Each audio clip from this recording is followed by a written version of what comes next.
Welcome, everybody, to Virtue's Brand of Wrestling here on BigVito.com and the Big Vito brand.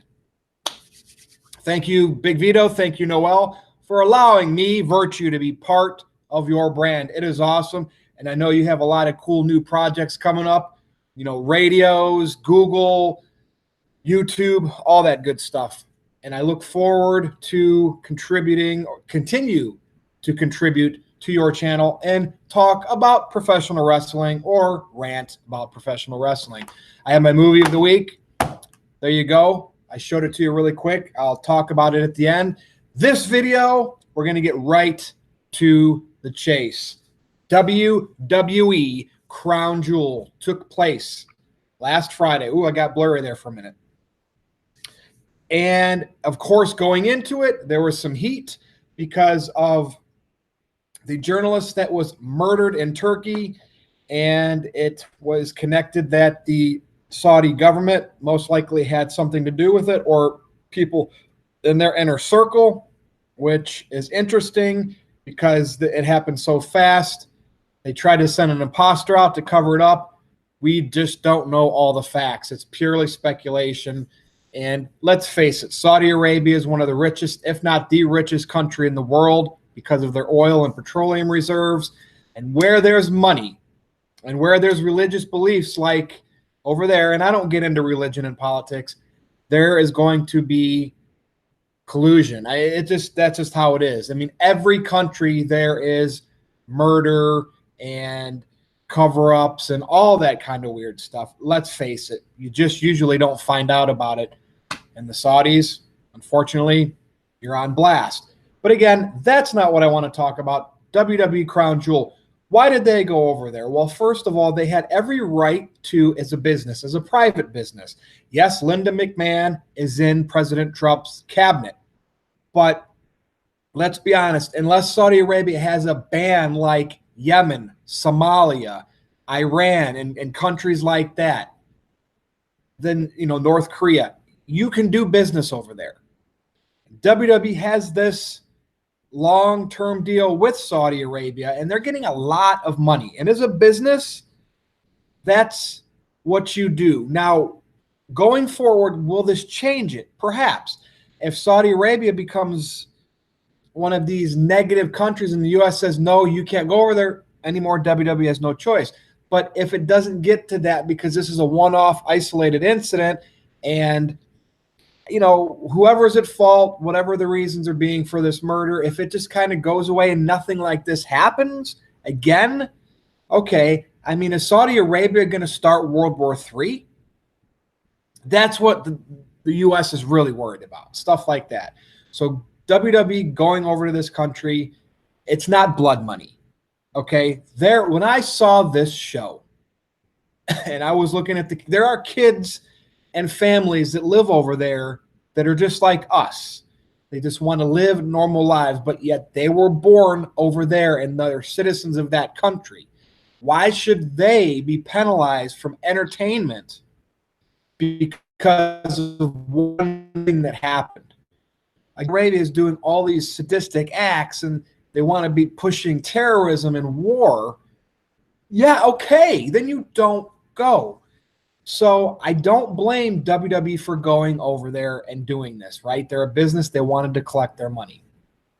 Now, with that said, for the fans that said, I'm not going to watch this show, what are you really protesting? Did you know that journalist?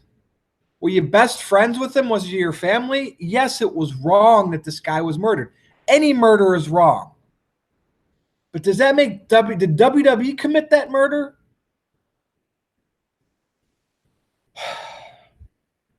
So to the fans that said they were protesting, okay, to each their own, right? I'm not going to call you out on a personal level, but it's my opinion to say that your opinion, the WWE shouldn't have went over there and you're going to boycott it. It's kind of head-scratching and confusing, and I just don't get it. WWE did their best. They didn't mention Saudi Arabia when all this stuff happened. They just said Crown Jewel. When they're over there, yeah, you saw the leaders dressed in that garb, and they showed the Prince guy. I get it. But come on. And then, on top of that, will you just and I'm calling out the fans too, and I'll get to WWE in a minute. Will you just, it seems like a broken record because I talk about this every show. Will you just stop preaching your freaking hate to WWE? Yet, you continue to watch it. There are a few people that say they're going to stop, but secretly they keep track of it. They might not watch it on cable. They might not watch it on Hulu anymore or YouTube, but through social media, they're getting information. They're consuming the product. They're reading other people talking about it. It never completely goes away. If you truly hate what WWE is doing with their product, and I'm one to admit that their storylines are crap. I grew up watching the Golden Era. I grew up watching Vince Russo and Ed Ferrara's Attitude Era. And even what Eric Bischoff did for WCW when it was beating Raw in the ratings. It's hard when you grow up through that to not criticize PG content. But yet I'm more pro WWE than against it because I respect all the workers and the wrestlers. And I want to see diamonds in the rough. I want to see stars be born. When Roman finally got over because he announced he had leukemia, which is legit, those are the moments that you just feel like you did. It sucks that it had to happen that way, but you just feel just that good feeling inside when you're behind something and you see it succeed. Now, do I complain about stuff? Clayton? Yeah, there are people out there on Twitter that know I complain about things. I'm very critical of the creative.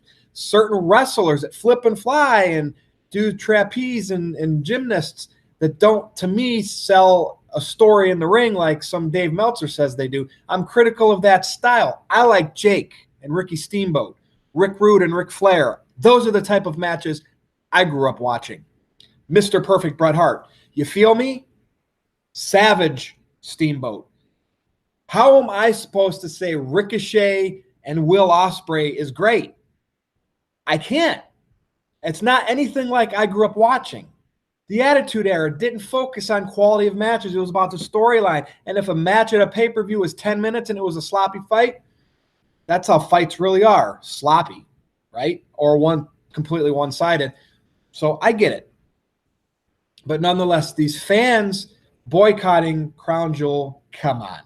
Just absolutely dumb. Now, WWE, on the other hand, they do things that I can understand why some fans don't get it. It doesn't make sense to them. So let's go to Crown Jewel. Obviously, no women can compete over there. Well, WWE gave them their own women's pay-per-view here in the States, Evolution, from the Nassau Coliseum in Long Island. Okay, and I'm sure they're paying their female talent to not go over there just to, so that it doesn't get too controversial. Fact is, Renee Young went over there and she commentated. That's a very tiny step, but it happened. You have this tournament, best in the world. You have two big title matches. Your WWE title and your Universal title are supposed to be the top two prizes. If that's not bad enough, because which one's better or supposed to be better, now you're throwing in this tournament where neither one of those champions are in it to crown best of the world. So for all you fans that wanted to see like a Rollins, I picked Rollins to win it, right? Or even The Miz, something a heel could brag about, right? See, it was something cool like that. Think about this. Storyline-wise, if they had a wrestler go all the way and win it, even Rey Mysterio, how would it make sense? They become the number one contender? If you're the best in the world, that means you're better than the champions. So the logic of that best in the world, to me, screamed, let's do something crazy and not have a true wrestler win it. Let's do what we did. We'll have Ziggler get all the way to the finals against The Miz, which is what happened. And we're sitting there scratching our heads like, okay, two heels? How are they going to play this off? Well, the match goes to happen, and The Miz gets kayfabe hurt. Then all of a sudden you think, wow, maybe they're running short of time, which screwed The Miz over, by the way, in Australia against Daniel Bryan. But maybe they're running short of time, and Ziggler's going to get the win. He can use that CM Punk moniker, best in the world. CM Punk, WWE, burn bridges. Let Dolph Ziggler claim himself to be best in the world. Ha, screw you, CM Punk. Nope. Shane McMahon comes out and said, we're not going to end it this way. And for a split second, For a split second, most of us thought, oh, they're going to let Ray come out. But Ray's so beat up already, Ziggler will beat him. But at least we got a babyface and a heel. Ziggler's the best in the world. Nope. My voice cracked. Nope, didn't happen.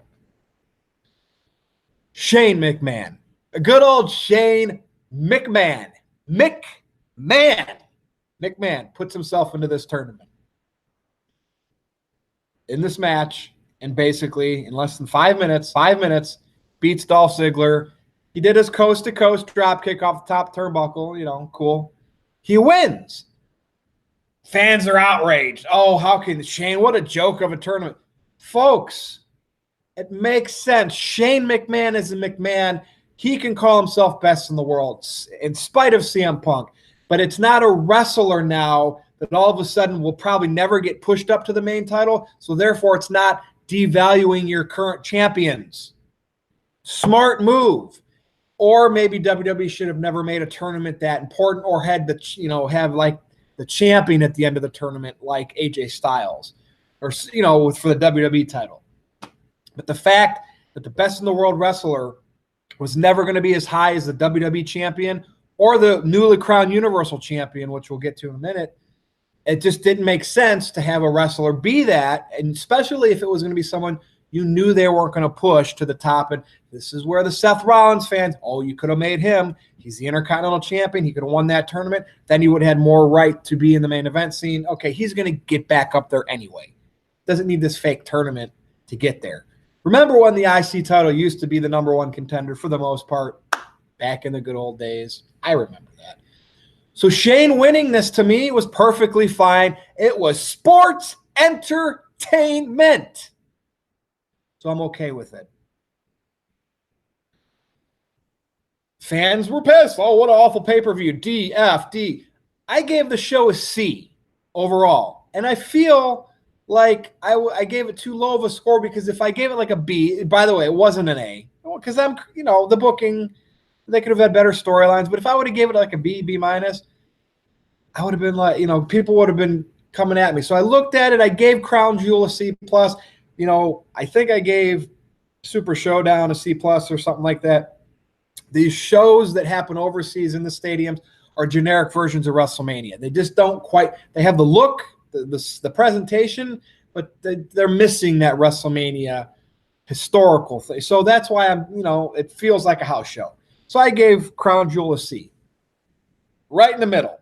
And a C from me is kind of low. Again, I'm biased towards the talent, and if I think the talent busted their ass, I'm more likely to give that show a higher grade versus if it had bad creative.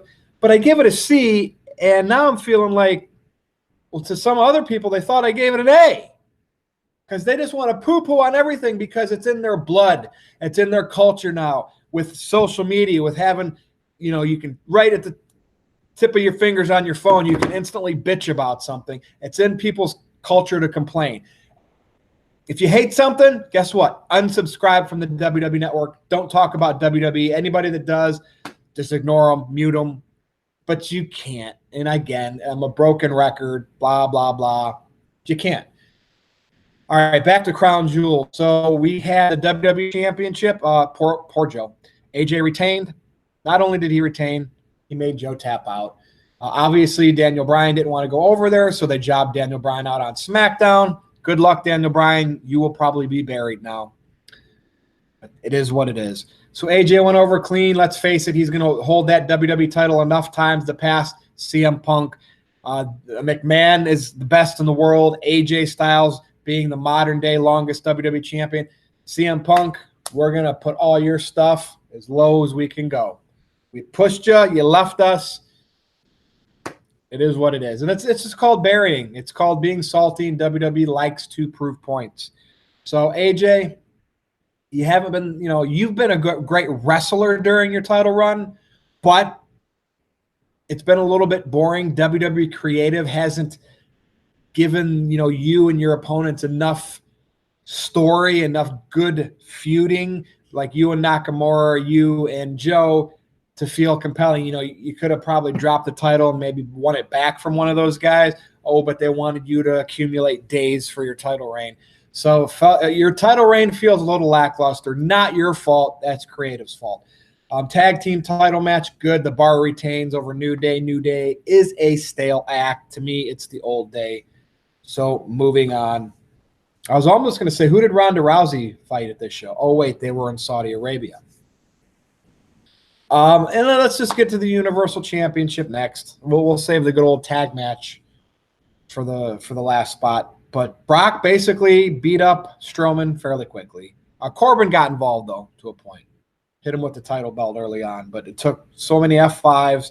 Brock went over. People bitched. People moaned. Look, Brock Lesnar is the biggest heel in wrestling. You know, it was Roman Reigns, even though he was pushed as a babyface, but it was like reverse tactics. Now that he is out, Brock Lesnar, people don't like his part-time status, taking the belt, only showing up a few times in a year, and having quick matches like beating, you know, they don't like it. And to me, it's Brock Lesnar being the biggest heel in the game today. Because you tell me, if you hate Brock as champ and there's nothing that can make it better, make you change your mind, then you stop watching. You cancel your network. But you keep watching because you hope that your guy gets that push and beats Brock. Could it be Drew McIntyre? Could it eventually be Braun Strowman? Who knows? Who knows what they do? But WWE has gold in their hands with Brock as the Universal Champion, because if hopefully they don't wait till Mania, which I have a feeling they probably will, they want Brock to carry that thing to UFC. It's something that's always been rumored and teased.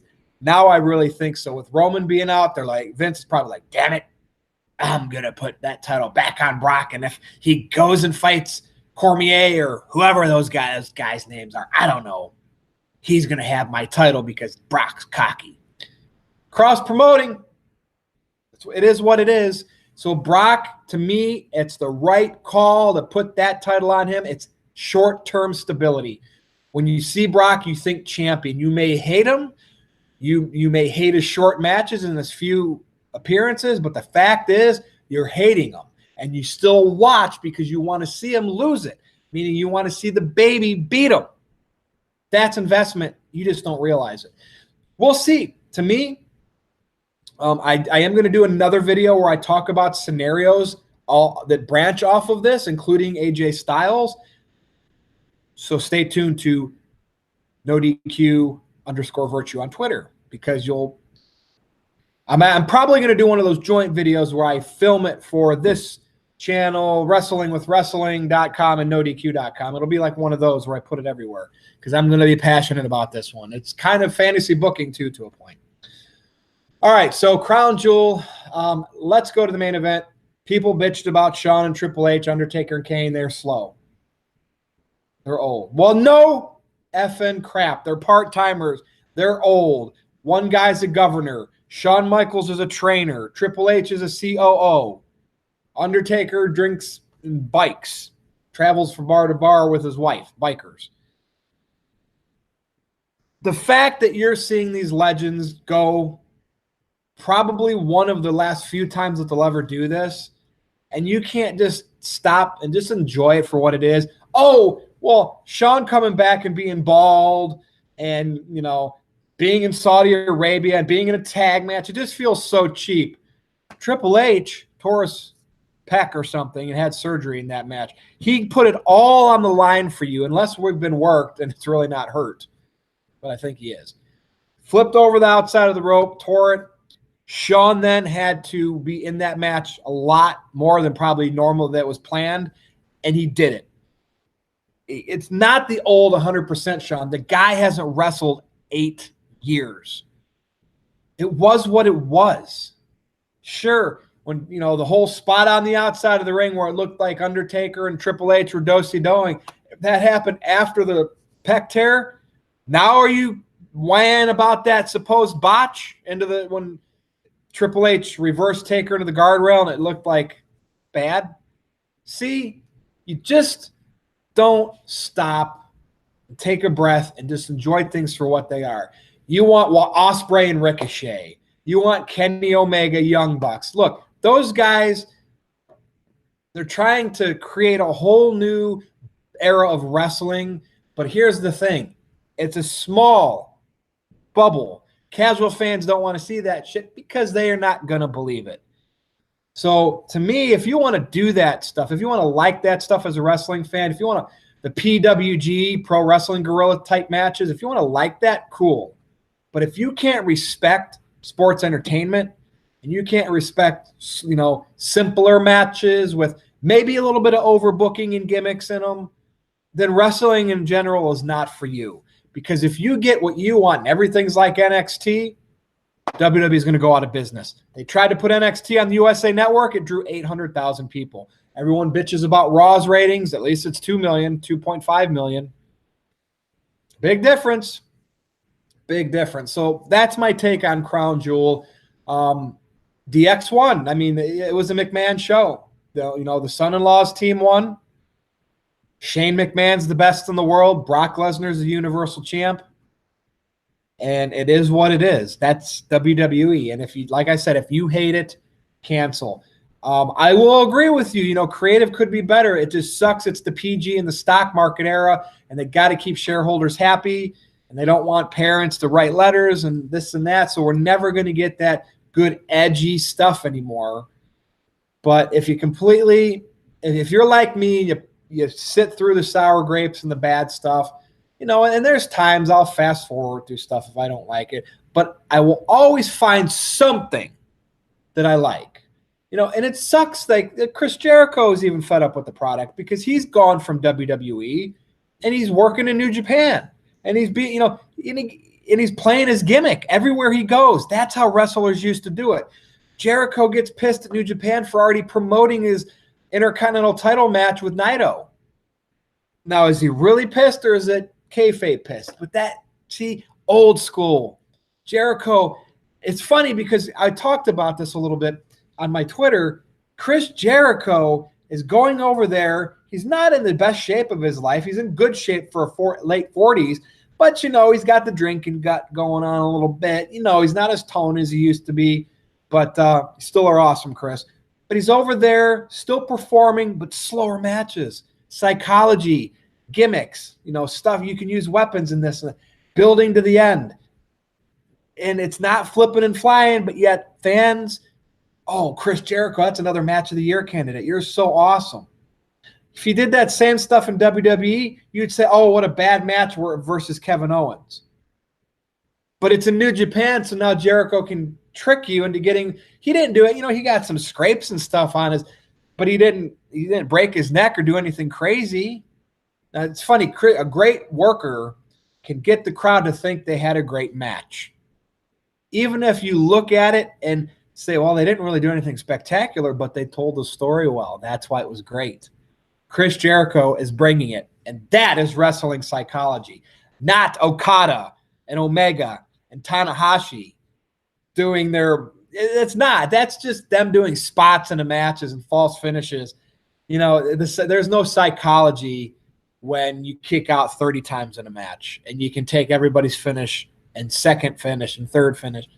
That's no psychology. Sorry, Dave Meltzer, but it's not. You can say it's psychology to you, but ask Ricky Steamboat and Jake the Snake Roberts what ring psychology is. Those guys are still around. Ask them. They'll tell you. They're the workers that came up doing that type of stuff. I'm not. I've just done little scene stuff. But I study the game. Amazing Nate Matson, right? If you want to get in the ring and be a wrestler, go train. That's what he says. Okay, well, I'm not big. I don't think I can be believable. I didn't do that.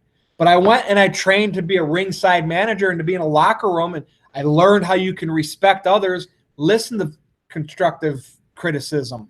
If I'm out there and I'm supposed to take a manager bump and my timing was off and a wrestler comes after me and said, you could have did this better, listen to them. If they say, you looked a little sloppy out there, Virtue, even though you're a manager, go run the ropes for 5 minutes, 10 minutes, do 20 flat back bumps. We'll get your timing right.